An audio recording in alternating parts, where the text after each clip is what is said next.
Alors, salut famille, que le Seigneur vous bénisse abondamment et je suis là aujourd'hui. Peut-être vous sentez que je nasis un peu parce que je ne me sens pas très bien, mais je voulais faire cette très courte vidéo pour vous saluer, vous bénir et puis parler d'un sujet qui est sur mon cœur depuis à peu près, un peu plus d'un mois. Je pense que c'est bon qu'on en parle et que cela fasse du bien peut-être à des frères et à des sœurs. Alors, si vous pensez qu'il y a des frères qui auront besoin de ce qu'on va dire, eh bien, vous pouvez librement leur partager cela.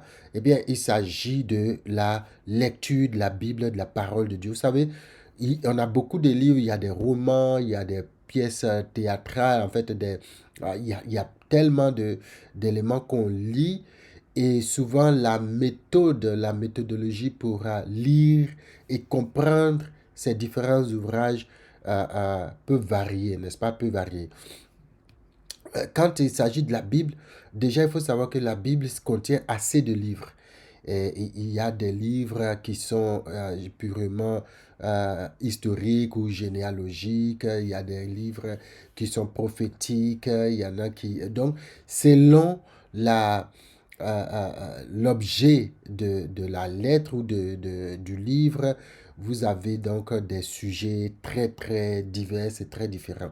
Mais comment on peut se retrouver dans tout cela? Déjà, moi, ce que je fais, et c'est ma méthode que je voudrais vous expliquer, et puis à la fin, vous parler de certains conseils que les gens donnent en général, comment lire et méditer la Bible. Mais ce que je fais, moi, j'ai pris au début, quand je suis converti, j'ai essayé de prendre la Bible et de la lire comme un roman, comme un livre normal, du début, donc de Genèse jusqu'à Apocalypse. J'ai pris, je crois que ça m'a pris un an pour lire, ou un an et demi, quelque chose comme ça, mais en tout cas pas plus de 2 ans, pour lire toute la Bible. Il y a des parties, bien sûr, qu'on lit quand on dit celui-ci était le fils d'État, celui-là engendré. Ce sont des parties au début, quand on lit, on ne comprend pas, et puis ça tend à nous énerver, ça découvre beaucoup d'hommes. Si vous n'êtes pas intéressé par ces parties, à un moment donné, vous pouvez sauter ces choses, mais cela est important pour comprendre la Bible en général. Donc, ce que je fais, je lis la Bible comme un livre, et puis vient des moments de méditation, des moments, en fait, les moments de méditation sont des moments où on attend ce que Dieu nous parle à travers de sa parole. Et là, on vient aller plus loin maintenant. Ce n'est plus juste un livre qu'on tient entre les mains qu'on veut lire, c'est plutôt un élément qui va nous révéler la pensée de Dieu. Et là, il faut aller avec méthode, il faut aller de façon méthodique. Euh, on a vu des gens qui prennent la Bible, j'ai une Bible là, alors une vraie Bible d'adolescent, qui est très bien, c'est pour ma fille, et qui prennent la Bible, ils font comme ça, d'accord? Et puis, ils ouvrent, et puis ils tombent sur un passage, et puis ils lisent. Ceux qui veulent me tuer, qu'ils soient couverts de honte, qu'ils perdent leur honneur. Tu vois, donc quand tu tombes dessus, par exemple, comme ça, tu es super content parce que, bon, peut-être tu es dans une phase où tu es dans une lutte, une bataille spirituelle, et là tu t'appuies dessus, tu pries, et puis des fois tu tombes dessus, et puis tu trouves des passages comme tu es maudit, et ceci, c'est là où, voilà, tu vas mourir aujourd'hui, et puis tout de suite on ferme pour aller chercher un autre passage. C'est pas une bonne méthodologie, c'est pas une bonne manière de lire la Bible et surtout de la méditer. Donc, ce qu'il faut faire, on va voir quelques points. Alors, quand on lit la Bible dans l'optique de l'étudier, il y a trois. À chaque passage qu'on va lire, ça peut être tout un chapitre, ça peut être une portion de chapitre, ça dépend du temps que vous avez. Déjà, il faut se définir un temps. Il faut définir un temps, il faut définir un moment de la journée. C'est bon de lire la Bible au quotidien. Il faut définir un moment de la journée où vous avez suffisamment de temps pour lire, où vous avez suffisamment d'inquiétude pour lire et entendre Dieu vous parler au travers de sa parole. Donc ça, c'est une chose importante. Ensuite, quand vous lisez le passage, quand vous finissez de lire le passage, vous allez méditer le passage. Donc la première chose, c'est la méditation. Réfléchir sur le passage. Trouver, deuxième chose, des moyens pour appliquer donc ce que vous avez lu à votre vie. Et puis ensuite, s'il y a une troisième partie, c'est est-ce qu'il y a un verset que vous pouvez mémoriser de tout ce qui a été dit. Donc on va aller très rapidement sur ces trois aspects. La méditation consiste d'abord, quand on finit de lire, d'accord, si phase 0, c'est lire, bien sûr. Quand on finit de lire, on passe à la méditation. On réfléchit sur le texte en se posant des questions. Il y a deux questions majeures. Euh, la première question, c'est de qui ou de quoi parle ce passage que je viens de lire? De qui parle le passage? Ok, il faut savoir qui parle et la personne parle à qui.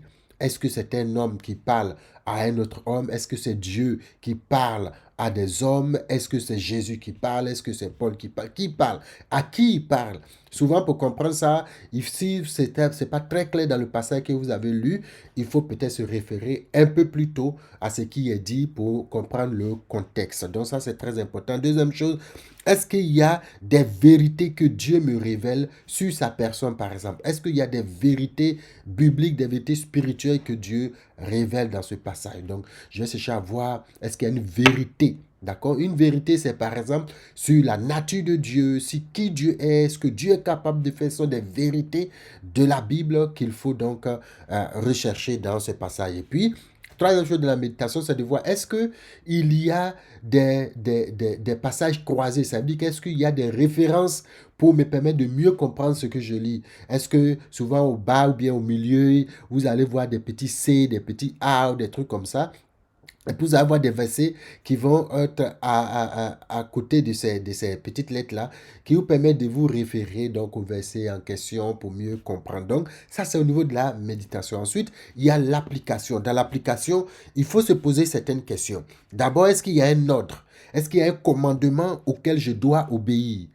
Par exemple, quand Jésus dit ne juge pas, Matthieu chapitre 7, Jésus dit ne juge pas afin que vous ne soyez point jugés, d'accord? Est-ce qu'il y a un commandement, est-ce qu'il y a un ordre que Dieu me donne? Donc ça c'est une chose. Deuxième chose, est-ce qu'il y a une promesse à laquelle croire et s'attendre? Est-ce qu'il y a une promesse? Quand Jésus dit je vous enverrai le Saint-Esprit, c'est une promesse à laquelle je dois croire. Donc dans le passage que je lis, est-ce qu'il y a un commandement, il y a un ordre? Deuxième chose, est-ce que il y a une promesse à laquelle je dois m'accrocher, que je dois croire? Troisième chose, que il y a un péché dont j'ai besoin de me séparer et de me repentir. Est-ce qu'il y a un péché dont j'ai besoin de me séparer, de me repentir? D'accord? Par exemple, ne juge pas. Je peux voir dans ma vie, est-ce que je juge les gens? Est-ce que je condamne les autres? Donc ça, c'est c'est un autre aspect. Un autre point dans l'application à sa propre vie, est-ce qu'il y a un sujet pour lequel je dois louer, remercier Dieu? Est-ce qu'il y a un sujet? Par exemple, quand l'Éternel dit, je suis ton Dieu, je suis ton pourvoyeur, je suis et ceci, est-ce que quand tu lis le passage que tu as lu, est-ce qu'il y a un élément qui te permette de vraiment remercier Dieu pour ce qu'il est, pour de le louer et tout ça? Et puis, troisième chose, ou en fait, dans la deuxième partie, cinquième chose, c'est est-ce qu'il y a un sujet pour lequel prier et intercéder? D'accord? Vous pouvez trouver un sujet pour lequel vous sentez que vous devez prier et intercéder. Donc, la première partie, c'est la méditation. Ensuite, c'est l'application à sa propre vie. Et puis, la troisième partie dans la méditation, la lecture, c'est la mémorisation. C'est quel est le verset qui me touche le plus dans ce que j'ai lu? Quel est le verset qui me touche le plus?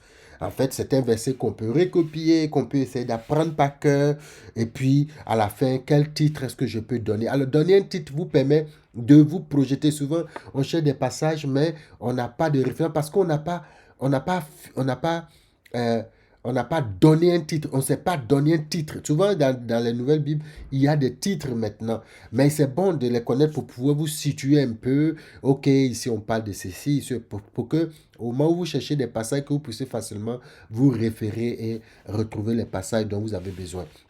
Souvent, vous pouvez dire, je sais que dans Matthieu chapitre 7, Jésus parle de ceci et de cela. Dans Matthieu 6, dans Luc 10, Jésus parle de ceci et cela. Ça, c'est quand vous donnez vous-même les titres. Cela vous donne des points de repère dans la Bible et dans votre méditation. Donc, voilà un peu quelques éléments pour méditer, lire la Bible, en retenir et laisser Dieu nous parler. Quand vous finissez de faire tout ça à la fin, eh bien, c'est de prier par rapport à tout ce que vous avez appris. S'il y a une repentance, vous repentez. S'il y a un sujet pour lequel remercier Dieu, vous remerciez Dieu. S'il y a une promesse dans la parole de Dieu qui vous accroche par rapport à ce que vous avez lu, vous priez et puis vous gardez ça dans votre cœur parce que c'est là que vous verrez donc le Seigneur agir dans votre vie. Donc, voilà un peu. Et puis de temps en temps, il faut donner le temps de simplement lire la Bible, voilà, pour la connaître, parce que vous n'aurez pas toujours le temps de méditer et puis d'aller dans tous ces éléments dont nous avons parlé. C'est bon de chaque jour lire la Bible, même si c'est un seul verset. Seigneur, parle-moi, alors que je vais lire ta parole. Qu'est-ce que tu veux me dire? Et puis, quand vous lisez, vous prenez un peu de temps. Qu'est-ce que le Seigneur veut me dire à travers ce verset? S'il y a des choses que vous ne comprenez pas, eh bien, le Saint-Esprit est le meilleur enseignant. Il faut lui demander, il faut chercher, et puis vous aurez des réponses par rapport à vos questions en méditant la parole de Dieu. Donc, que le Seigneur bénisse abondamment. Alors, on va se retrouver le vendredi prochain par la grâce de Dieu. D'ici là, soyez bénis, et puis on se dit à bientôt. Soyez bénis.